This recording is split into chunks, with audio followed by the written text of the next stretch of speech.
വീട്ടിൽ വെറുതെ ഇരുന്നപ്പോൾ ഒന്ന് കറങ്ങാൻ പോയാലോ തോന്നി. അപ്പം നമ്മുടെ മെയിൻ വിനോദസഞ്ചാര കേന്ദ്രം അറിഞ്ഞപ്പോഴും കിട്ടും. അവിടെയാണെങ്കിൽ കുട്ടികൾ ഇതാ വെക്കേഷനൊക്കെ ആനന്ദകരമാക്കാൻ ചെറിയ ബിസിനസ് ഒക്കെ ചെയ്യുന്നു. പിന്നെ അവരെ പ്രോത്സാഹിപ്പിക്കാൻ വേണ്ടി കുറച്ച് ഐറ്റംസ് മേടിച്ചു. പിന്നെ എല്ലാ ഗ്രൂപ്പിലും ഉണ്ടാവില്ല ഇതുപോലെ ഫോട്ടോ എടുക്കാൻ ഒരാൾ പോസ്റ്റ് ഇട്ട് കൊടുക്കാൻ വേറെ ഒരാൾ നോക്കി നിൽക്കുക. ഇതുപോലെ കുറച്ച് ആൾക്കാരും അവരവിടെ നോക്കി നിൽക്കട്ടെ, നമുക്ക് ഇതൊക്കെ ഒന്ന് കഴിച്ചു നോക്കാം. പിള്ളേരുടെ തട്ടിക്കൂട്ടി പരിപാടിയൊന്നും ആയിരുന്നില്ല കേട്ടോ, ഒക്കെ നല്ല ടേസ്റ്റ് ഉണ്ടായിരുന്നു.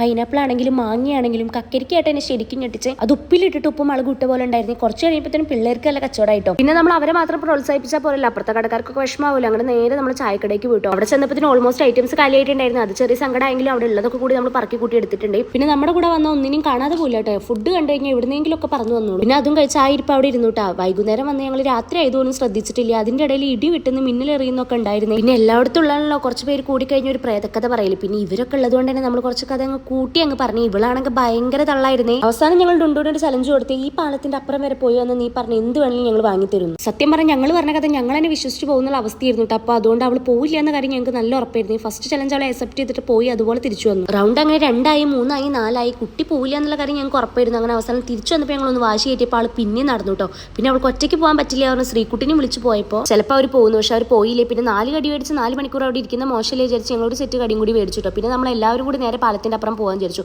അവിടെ പോയപ്പോഴും ഇത് തീർന്നിട്ടില്ല. അപ്പോൾ ഓക്കെ ബൈ.